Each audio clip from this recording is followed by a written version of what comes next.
We'll sing you one song in Bengali, and then I'll start talking. আমার সাধনা মিটিল, আশানা পুরিল, সকলে ফুরায় যায় মা।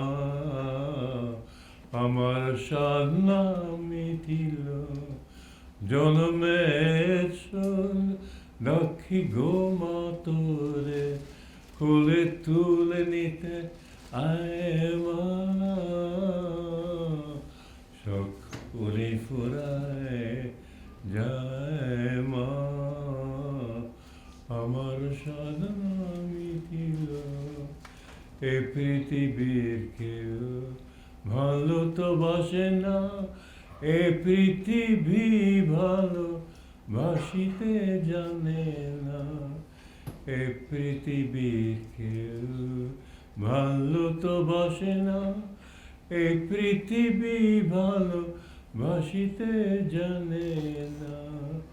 যেটায় আছো শুধু যেটায় আছে শুধু ভালোবাসাবাসি, সেটা যেতে প্রাণ চায় মা। মা সকলে ফুরায় যায় মা। মা আমার সাধনা মিটিল, জনম জনমে বড় লাগা পেয়ে বাসনাথে যেছি, বড় জলাশয়ে কেমন ভুগেছি। বড় লাগা পেয়ে বাসনাথে যেছি, বড় জলাশয়ে কেমন ভুগেছি। অনেক কাঁদেছি, কাঁদিতে পারি না, বুক ফেটে ভেঙে আয় মা। মা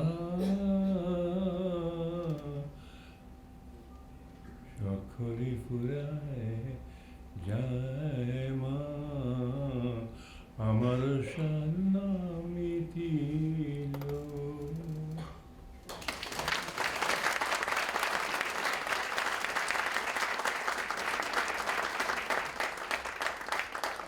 I'm an American, but my father is my spiritual father, so in that sense I'm Bengali. As an American, I want to tell you how I came to him, because I knew absolutely nothing about Indian teachings, Indian philosophy, but I was seeking truth all my life, and I sought it in many ways through science and so on. I was born into a well-to-do home, and money meant nothing to me. I told my father when I was 16, he said he wanted to buy me a tuxedo, now smoking, whatever you call it in this country. I said, don't bother, Dad, I'll never wear it. I said, in fact, I'll never earn enough money to pay income tax. And it proved to be true. But I just didn't care about money, but I did want truth. And I tried in many different ways. And finally I thought truth must be whatever inspires me. And then I decided that every path I followed came to a dead end, and I didn't know where. I was desperate. And I remember I was studying to be a playwright, and I gave that up because I thought, I want to share truth with people. I don't know truth. Why should I share my ignorance with them? And so I gave that up, but I was desperate. Can you turn off your phones, please? And I remember one night I went out into the night saying, if there's a God, what must he be? And I came to a very Vedantic conclusion, because I realized I was asking it consciously. Therefore, God must be consciousness. And if he is consciousness, then to find truth, I must open myself to him more completely. I thought I was going crazy. I didn't know of the saints in the world. I thought I was the first human being on earth. would ever thought of seeking God. And I thought I must be going mad. But I decided there's no alternative. If I had to go mad, then I had to go mad. And at this time, God took over.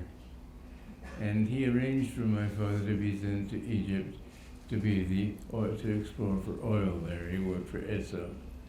The very day that I put my mother on the ship to go join him, I went uptown New York. I found a bookstore. I went in there, and I found a section on Indian philosophy, and I saw Autobiography of a Yogi. It had only been out 2 years then. I didn't know anything about yoga. I thought it might be some kind of yogurt. I didn't know the concept of guru. Everybody I'd met was not somebody I would want to follow. I didn't want to follow anybody because I didn't find anybody wiser than I was. But when I read that book, it completely changed my mind. I had two desires in life: to find truth and to share truth with everybody. I've always been a very enthusiastic type of person. And whenever I find something good, then I want everybody to know about it. But as I was crossing the country, I thought I will find God and I will give him to other people. I had thought that God was, I might find peace of mind in finding God. And I had thought to go to Brazilian jungle and spend my life. I thought the world's better off without me unless I can find that peace. When I read Autobiography of a Yogi, and I found what deep joy and what deep love people can experience in finding God, it was overwhelming to me. I saw that he was a vegetarian. I became a vegetarian immediately. I saw that he was a monk. I would be a monk. And as I was crossing the country, I was thinking I will find God and I will help everybody to find him. When I came to Hollywood Church, he was speaking there. I didn't hear the speech. I came later. And they told me I couldn't see him. I said, I have to see him. Now he's got his appointments are filled for 2 months. I thought, oh my God, 2 months. I couldn't breathe. And I finally thought maybe I needed a lesson in humility. As I started to go out, I thought I'll live in the mountains nearby and come to church, and when I'm ready, when he's ready, I'll see him. The secretary came and said, since you've come all the way from New York, 4 days and 4 nights, I will ask him now. His appointments are finished. And then a few minutes later, she came back and said, he will see you. And some people have asked me, what was your impression of him? I had plenty of impressions, but that first moment, I was just so desirous of being accepted by him. I had no room for impressions. I just was thinking, if I can't speak, I know you know my heart, but I can't speak my heart. You know it. You know if I'm ready. And he talked to me for about half an hour, and then he said, I give you my unconditional love. Will you give me yours? I said, yes. He said, will you give me your unconditional obedience? And I thought, well, I've never given that to anybody. I said, what if I think you're wrong sometime? I had to be honest. He said, I will never ask anything of you that God himself does not ask me. I said, in that case, I give you my unconditional love and obedience. So he had me kneel in front of him and take the vows of discipleship. And my life just changed absolutely. I remember I was in such confusion. Every 15 minutes I would have to sit down and calm my mind. All these teachings were completely new to me. I didn't know anything about these truths. And yet here I was committed to a life that I couldn't see any point in living without that. I found him to be a man of extraordinary depth and compassion. Looking into his eyes, one thing I noticed always was that there was no ego there. There was just God flowing through him. I used to feel often in his presence as if I was in the presence of God. I know years later, when I came to India and I got to meet Anandamoyi Ma, she was like a mother to me. My guru was like a father, but I always held him in such awe. He spent lots of time with me. After I'd been with him very few weeks, he had me come out to the desert and was teaching, and he spent more time with me maybe than most others. He said, "You have a great work to do." And he put me in charge of the monks. He told me I had to lecture. He said, "That's one thing I don't want to do." He said, "You better learn to like it. That's what you've got to do." And there was such a perfect charm in his nature. He was not pompous. He didn't look down on people. He had this perfect respect for people. You'd think that everybody would give him respect. He had that respect for everyone who came. The merest fool, he had that respect for. There was a man in a hotel lobby who saw him, and he said, "Hello there," he was drunk. He said, "Hello there, Jesus Christ." And Yogananda said hello, and he decided to give him a little touch of bliss. The man says, "Hey, what are you drinking?" And Yogananda said, "Well, it has a lot of kick in it." But he had a wonderful sense of humor. He sometimes would have me laughing so hard that I could hardly breathe. But yet at the same time, when he didn't want to be funny, he was very serious. It was always, the amazing thing about him was that it was like living in the presence of God. I remember walking with him out at his desert retreat. I helped him with the editing of his Gita. And by the way, that's the greatest scripture in the world. And the way he interpreted it, it makes it all the greater. But he would sometimes almost fall, and I would hold him up to keep him from falling. He said, "I'm in all bodies. It's hard for me to remember which body I am in." I remember a story that Devi Mukherjee lived in Kolkata. He told me that he was with Master in the car, and they were driving in Los Angeles. Master suddenly said, "Stop the car, stop the car." And he got out and he walked back a few doors to a variety shop. It was a very poor-looking shop. And he went in and bought certain things, and Debbie thought, "Well, what's he buying this junk for?" And he came and he paid the lady. When the lady at the owner took his money and he gave it to her, she burst into tears. She said, "I was very badly needing just this sum of money, and God himself must have sent you to me." But he never talked about these things. He got in the car. I don't think he ever used what he bought, but he didn't say anything. He never would talk about his miracles, but he performed some amazing miracles. Mr. Black, he was one of the Master's most advanced disciples. He told me this story.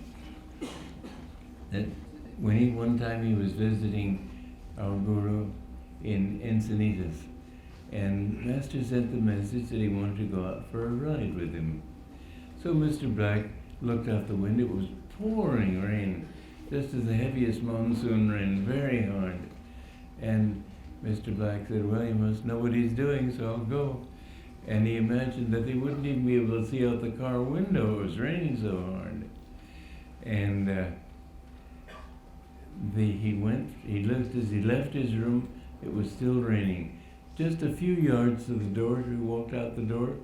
It was blue skies, no spot of rain on the ground or on the car, everything completely dry. And my guru looked at him with a smile. He said, "For you, Oliver." Well, how somebody could change the dream is amazing. Divine Mother had said a rainstorm, and yet suddenly there was no rainstorm. How he could do that?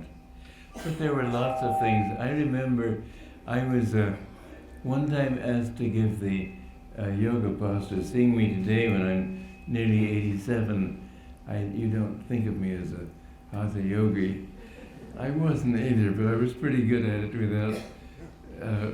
without the interest.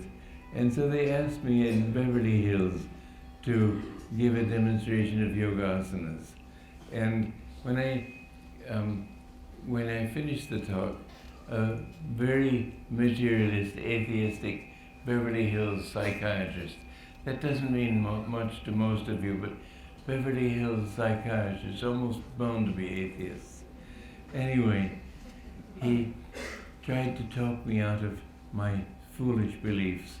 And I told him about a few miracles, and I could see him thinking, well, Wednesday I can see this patient at 11 o'clock. And I didn't make any impression on him. Well, often I would serve Master's guests when he came, and then after they left, he would sit and talk with me. And this day, after the guests left, I was at the table with him, and he used to call me Walter. My name is Donald Walters, but why he called me Walter, I don't know. Anyway, he said, "Walter, when you're with crowds and you're with atheists and people, don't talk about miracles." I said, "You knew?" He said, "I know every thought you think." And he showed it to me again and again. People have sometimes said, "Well, wasn't that embarrassing to you?" No, I was happy. I wanted him to know even my worst thoughts because I wanted him to correct me. But it was amazing to me. He knew not just my thoughts, he knew all of the disciples' thoughts. One time, James Collar, he was a minister in Phoenix, Arizona, and he was coming to Encinitas where Master was living. And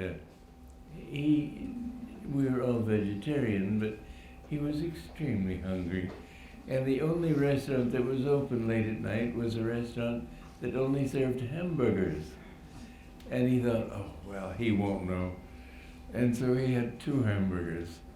And Yogananda, after he reached Encinitas, was talking to him. Yogananda said to him, "By the way, James, when you're on the highway late at night, you come to a place that has nothing but hamburgers, better not eat anything." But you couldn't get away with anything because he knew every thought you thought. It was like living with God, it really was. And his sense of humor, when I came to him, I was much too intellectual. I sought God through intellect. I didn't know about love and so on. Being with him, I developed devotion, but I didn't have it in the beginning. I had to analyze everything. And one time we were at his desert retreat, and he had somebody bring a bag out, and he turned the lights out, and suddenly I was waiting for some important lesson. Suddenly, buzz, buzz, buzz, a little pistol with a shot rays of sparks of light. And he turned the light on. He said, "How do you like that, Walter?" I said, "It's fine, sir." I was just overwhelmed. He said, "Suffer little children to come unto me, for of such is the kingdom of God." And he was like a little child.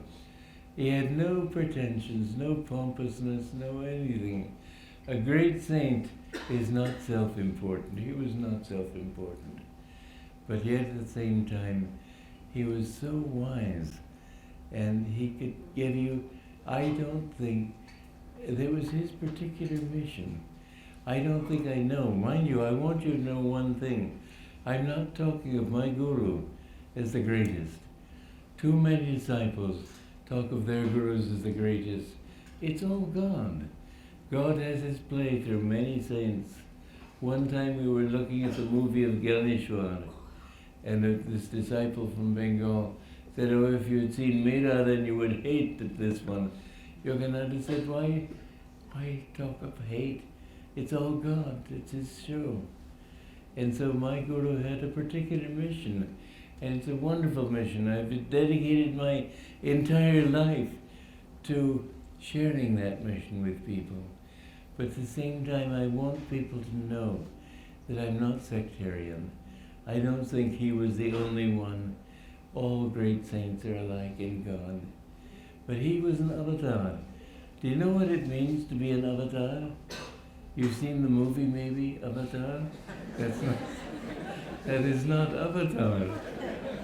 People speak of, in my avatar as a banker. That's not the meaning of Avatar. The meaning of Avatar is that when you have meditated deeply, you go into Samadhi. And there are two kinds of Samadhi.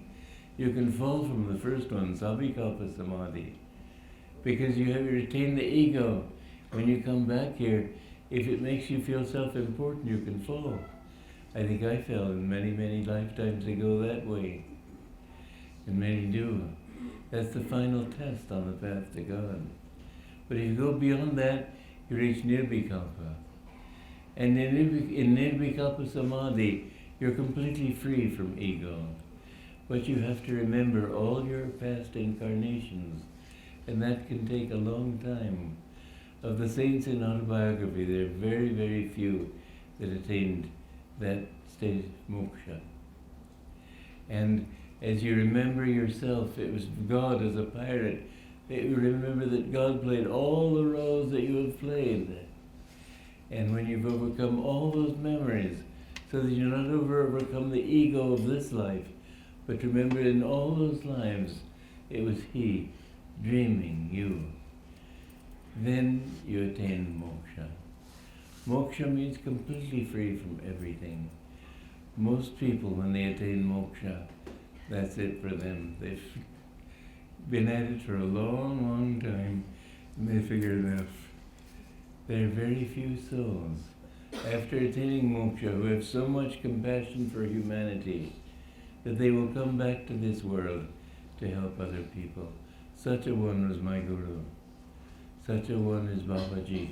Master said that Babaji was Krishna, and that he said Lahiri Mahashaya was Raja Janaka.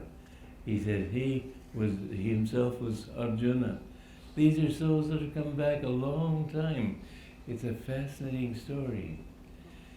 But when you have found that state, my Guru wrote a poem, God's Boatman.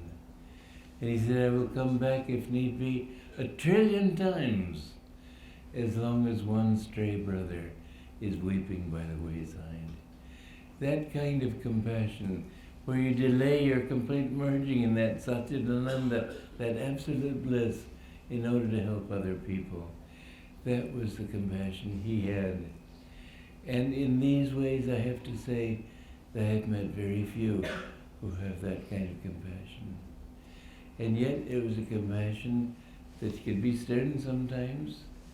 He sometimes had to be very rigid. I remember, though, there was always a sense of humor in it. He was one time, I was sitting at the table with him after the guests had left, and he was trying to get a fork into a glass, and he kept flicking the fork, and it would miss it, and finally it got in the glass, and the glass broke. He looked at me with a smile, he said, but I got it in. I think he was teaching me a lesson. Once you start something, do it, finish it. Everything he did, there was a certain lesson in it. One time he asked me, why does the Earth not shoot out into space? I explained to him, I thought he was learning a lesson in astronomy. And I said to him, well, that's because the force of the centrifugal force of the sun, of the Earth, keeps it, it keeps it tied to the sun and doesn't go away from the sun, it stays in its orbit. Anyway, I realized months later, he'd been teaching me a lesson of the soul and God. God loves us, that's why we can't get away from Him. But we love Maya, and that's why we try to get away from Him. Everything he said had a subtle teaching in it. He had, as I said, an absolutely wonderful sense of humor. but it was a humor that was, I remember sometimes he wouldn't necessarily keep his spiritual and the human side apart. There was one time in Boston that when one of his disciples, Dr. Lewis, said that there was Master was dressed in his orange robe, and this man was riding a bicycle, and he saw this man in an orange robe, a Hindu, and he made a face at him. He came to a big puddle of water, and the wheel came off his bicycle. He went sprawling, and Dr. Lewis was Master's sense of humor was delightful on all levels. But when I worked with him on the Gita, you know, he had certain missions. Every saint, every avatar especially, comes with a mission. In the Gita it says, sometimes I incarnate myself on earth as an avatar to destroy evil and to put virtue back in its throne again. And this is the role of an avatar. He could be very fierce sometimes, and yet it was always in defense of evil. When he talked in America, he talked to overflowing crowds. Sometimes there would be many people turned away because the 5,000 people in the hall couldn't fit inside. One time, he was very strong. He would be up on the stage, and he asked for strong people to come and hold him. He would lean his back against the wall, and they would try to push him there, and he'd arch his back, and they wouldn't be able to keep him down. One time in Boston, there were 5 or 6 policemen, big, strong men, came up. Everybody thought, well, this time he'll be licked. And they were pushing on, and he said, "Are you ready?" "Yeah, yeah." And he arches his back. They fell over into the orchestra pit. One time, I spoke of his being strong sometimes in ways that had to be corrective. There was a young man there, very powerful, who thought that he would come up and beat Yogananda up when Yogananda was young. And then he'd go around boasting to everybody how he had beaten up this fraud. And Master was meditating on his bed. And he saw this man coming up the stairs. When the man came to the door of the bedroom, Master said, "I know why you're here, but I want you to know I'm very strong. I could easily beat you up, but I won't stoop to that. Still, I warn you, don't cross that threshold." "Go on, prophet." He crossed the threshold. He fell to the floor. He cried, "I'm on fire! I'm on fire!" He rushed down out of doors, down the stairs, and was rolling in the ground, crying, "I'm on fire! I'm on fire!" And Yogananda came down and touched him, healed him. The man wouldn't even go back inside. But sometimes Master had to give a strong lesson. But the love in his heart, the love in his eyes, in his presence, even without seeing him, I could see him, but I've had laser surgery, so I can see well now, but in those days I needed glasses, and without glasses I couldn't see his expression. But I would feel these waves of love coming over me, or waves of bliss. It was just, I can't begin to tell you what a thrilling experience it was. It was, as I said, like being in the presence of God himself. He knew my deepest needs. He knew my deepest... He used to tell me, because he always had a special role for me. He wanted me to be a teacher. He said, "Your role in life is teaching, writing, editing." He didn't speak of communities because he knew that it was not time to talk about that. I had to do that outside of his organization. But when I was 15, I had already wanted to start communities. So I was in that. But he told me lecturing, writing, editing. I said, "Sir, haven't you written all the books that can be written?" He said, "Don't say that. Much more is needed."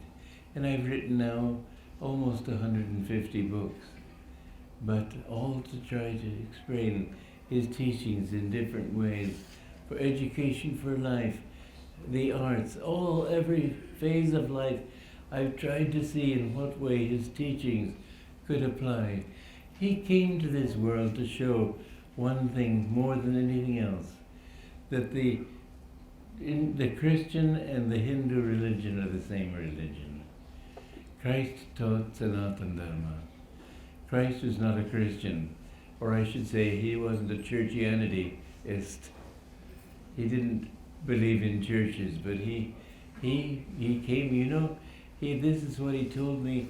I'd been with him less than a month when he told me that the three wise men who came to the birth of Christ were Babaji, Lahiri Mahashaya, and Sri Yukteswar.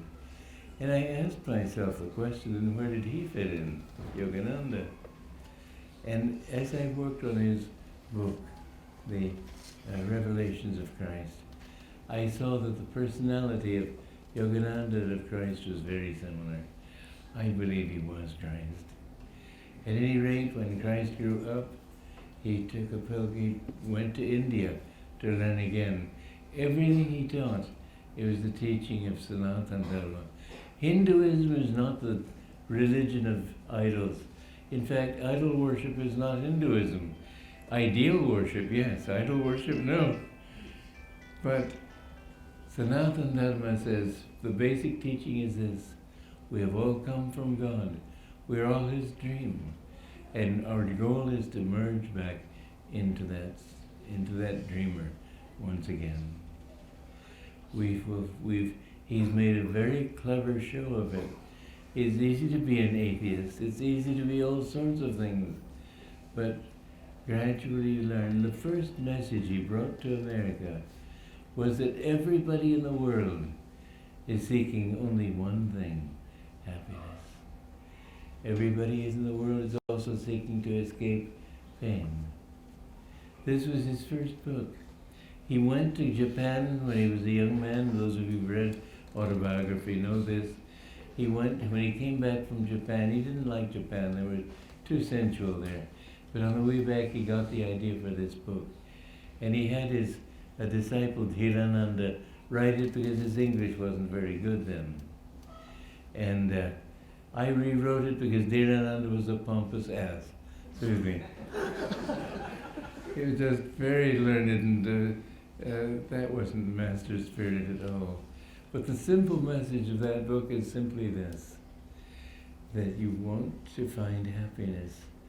And the reason you want to find happiness is that you are a manifestation of God's dream, and God's nature is happiness. It's Satchitananda, ever-existing, ever-conscious bliss. And Master added to that phrase, ever-existing, ever-conscious, ever-new bliss. And to my mind, that explains why God did it all in the first place. He's always new. He has to create himself every now and then, but you are dreams of his. You are dreams of his bliss. And your whole billions of incarnations, who knows, you may have been around for days of Brahma, but your whole purpose has been to find that bliss. And if you're an evil person, or I should say a person who lives in evil, Master used to say, never call yourself a sinner. He said a saint is a sinner who never gave up. And I found that was true too. I'll come back to that, to the other in a moment. I want to tell you though, when I had decided as a 21-year-old boy that I wanted to find truth. I wanted to be a hermit. And I thought, well, who ever heard of hermits who smoke? And so I had to give up smoking. Well, it was the easiest thing in the world to do. Like Mark Twain, he said, I've done it 1,000 times.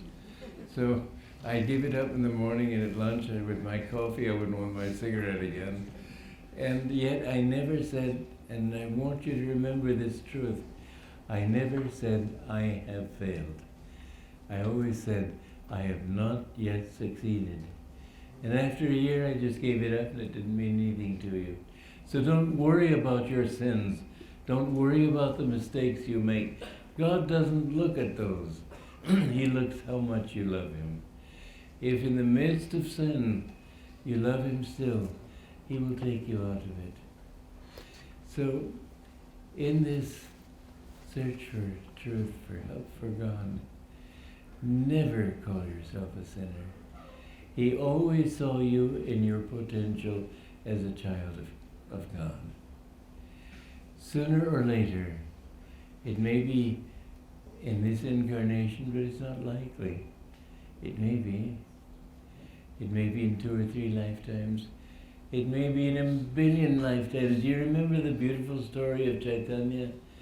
One time, the different disciples were asking him, when will I find God? And he said, well, in this life, or 2 lifetimes, or 3 lifetimes, whatever. And those who were thinking 2 lifetimes, oh God, 2 lifetimes. And his most advanced disciple came into the room, and they were all asking him. They said, ask him when he'll find God. So he said, well, Master, when will I find God? He said, it'll take you another 1,000,000 lifetimes. And they thought, oh, poor man, this is terrible. And they saw him outside, and he was dancing. And they said, didn't you hear what the Master just said to you? He said, yes, my brothers, rejoice with me. Didn't you hear him promise I would find God? What does it matter how long it takes? And then he brought him in. Chaitanya brought him in, he gave him the Church of God right then. So don't worry about when you find God. One time somebody said, though, I don't think I have very good karma, Master. Master said, you must remember this. It takes very, very, very good karma even to want to know God. Look at the streets of the cities. There are very few people who think of that. The fact that you're in this hall tonight means that you have very good karma. I'm not going to say very, very, but very.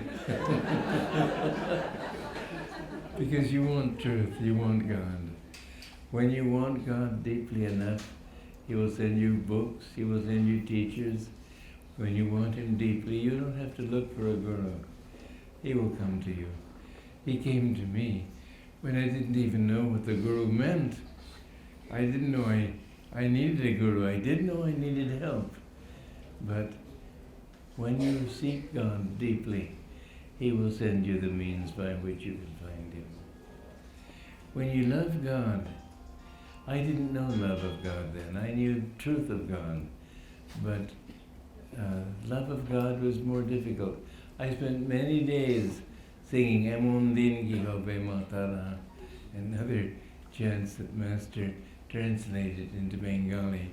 And I tried to develop devotion, and finally I began to feel it. And finally I began to feel it intensely, and I came to see that the intellect is really a very insignificant part of our reality. It's the heart that matters. Master said that the 4 aspects of mind, Moon, Buddhi, Ahankara, Chitta.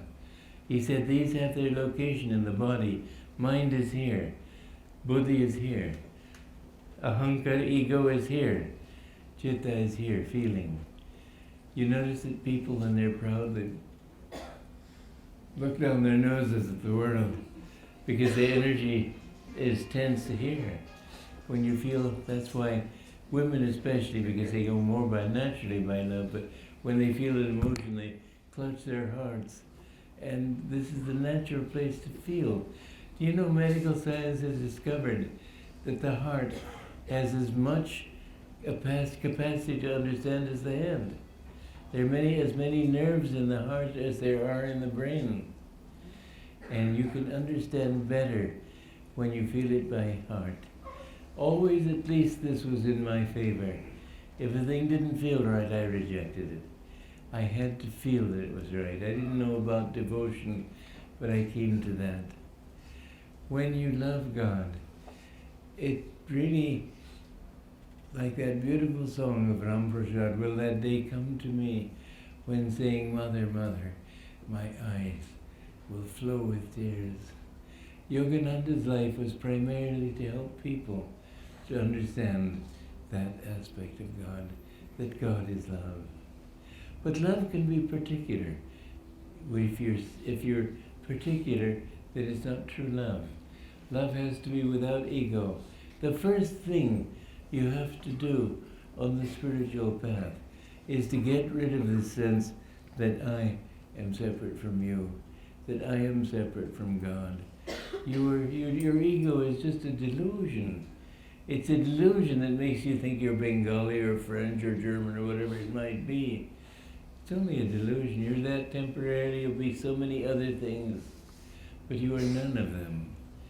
Don't accept any definitions as a self-definition. Don't accept the thought, I'm a man or I'm a woman. Don't think of the thought that I'm old or I'm young. Don't think of any self-definition. And if people want to insult you, thank them. And if people want to treat you as unimportant, thank them. I was at a conference many years ago on the opposite side of America from California, where I live, in the state of Virginia. And it was a man who was trying to create a community. He can't hold all these famous teachers together. I was the only one there who had started a successful community, and none of the others had tried. But I asked all the other teachers out. They were people on the lecture circuit, they lectured in public and so on. So to them, I was not important. I was just this person living in California and writing a few books. So they kept talking to each other and ignoring me, although I was paying the check. And I thought how absolutely wonderful to be completely unimportant. This is what we must be. We mustn't look for self-importance. If people put us down, thank them. It doesn't matter.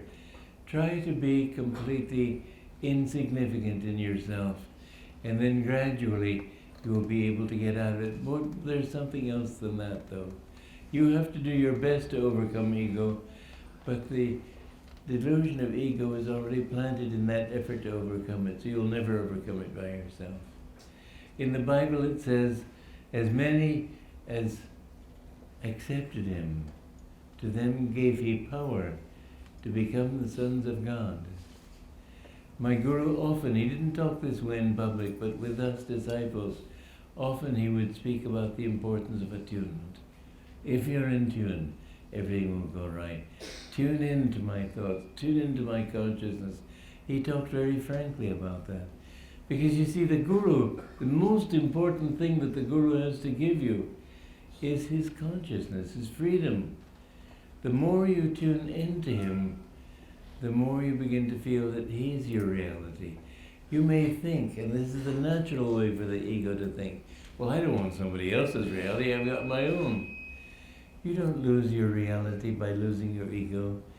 In attunement with the Guru, you become that reality.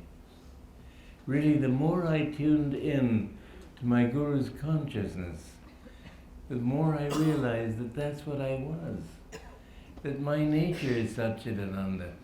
And the wonderful thing is that you become more truly you. In other words, God, when you find God, you don't become a sort of a blob of humanity. Each person retains his humanity, as even in moksha, even in union, complete union with God, there is still that memory that I, or Shish Banerjee, or so-called Chakravarti and so on, you remember all those past lives, and that gives you a certain uniqueness, even in God, because that memory is never lost. And so, when you come back into this, when people pray to you as Saint, whatever it might be, you yourself respond to that person, not just God. It's God in you, but that memory. So when you pray to Dhyaneshwar or Yogananda or different ones, it's still that person who answers you from God. It's an amazing truth we're a part of, and you are a part of that. If you attune yourself with the Guru, remember, he will ask you to obey him completely. Most people don't like that. But once I understood, I said, that's it. I will obey you. And many times I would see, he would scold me sometimes, not often, but when he did, I would look into his eyes, and I would see He didn't want to have to scold me. He was so full of compassion, so full of kindness. His basic nature was kind, but sometimes he had to show power. One time he was with a nun up in the third floor interview room, and there was one of the monks at the other end of the room, Jean Haupt. And Master, you'd have thought the roof would fly out the way he was scolding this woman. But every time he turned his back and he was starting up and down, but every time he turned his back to him and looked at Jean Haupt, he'd wink his eye, smile briefly, then turn back like that. It was all an act. He wanted her to take seriously what he was saying. But always there was kindness. Always there was a gentility. And he was a gentleman, truly. In the best possible way you can say it. You know, these Triguna Rahitam. When you attain that stage, you go beyond the three gunas. But it's God himself in that form. One time I remember, I was sitting with him in his desert retreat. I spent a lot of time with him there. And he was editing his Gita, commentary on the Bhagavad Gita. And I was sitting there and I was thinking how fortunate I was to be his disciple, and what a great blessing it was. And after he finished his work, he had me help him stand up, and he held me up by the hands, and he looked into my eyes. He said, just a bulge of the ocean. He never thought of himself. He didn't say, he said, God is the Guru. I'm not your Guru. God is the Guru. He said, I killed Yogananda many lifetimes ago. No one dwells in this temple now but God. So when I talk to you about him as a human being, that's all I can do about it. Otherwise I just have to close my eyes and not talk. So we have to say something. And I have to say that in his humanity, he was the ideal in every level. His kindness, his generosity, his gentility. One time he came back from, he used to use a cane. I think it was because it made him think of the danda. And so he went to buy a new cane. And this shopkeeper was a very poor-looking shop. But Master, because he was representing an organization, tried to bargain him down, get the best price possible. After that, he looked at his shop and he said, this is a very poor shop, and he gave him much more money than he'd won in bargaining with him. And when he came back, the man said, you're a gentleman, sir. He gave him another umbrella. When Master came back, he said quite sincerely, he said, we're poor, he had linoleum on the floor, I think I'll buy him a carpet. But this to a shopkeeper he'd never met before. This kind of love that he had for everybody. Like that drunkard in that hotel lobby. He must have seen something to say the hello Jesus Christ, but he didn't know. Master said he just touched him. He wanted everyone to find this. And many times, because mind you, he was new. He was a new phenomenon in America. America didn't know about masters. America hardly knows about saints. And he had lots of opposition. Especially church people would try to persecute him. There was one time when there were 2 gunmen waiting at the elevator to shoot him when he came down. He just didn't come down. But one time he was in Lakeside Park, and in America he often dressed in ordinary clothes, mufti you might say, and there was this policeman. Master went to Lakeside Park, and this policeman tried to stop him from going in. He said, that's not safe after dark. He said, I don't mind. God will take care of me. And so he went and he sat down and watched the moon coming up. Just then there was this big thug came and he said, give me a dime. That means 10 cents. Let me give him a dime. give me a quarter. That means 25 cents. So he gave him 25 cents. Give me 50 cents. He gave him 50 cents. Give me $1. Master figured this was going on long enough. And he stood to his feet. He said, "Get out!" And the man just began to shiver and shake all over. He dropped his money. He said, "I don't want your money. I don't want your money." Ran for his life. And Master just sat down and enjoyed the moonrise. When he came out, the policeman said, "I saw you with that man. Even I didn't dare go to him." "What did you talk about?" We came to a little understanding. But Master met so many types of people, hundreds of types. He was the most popular lecturer in America in his time. Thousands would come to his talks. Nobody ever came in those kinds of crowds. And yet, he had to realize that not many people will follow. One time Dr. Lewis was with him in Minneapolis. There were 5,000 people. And Dr. Lewis said, "This is wonderful, sir."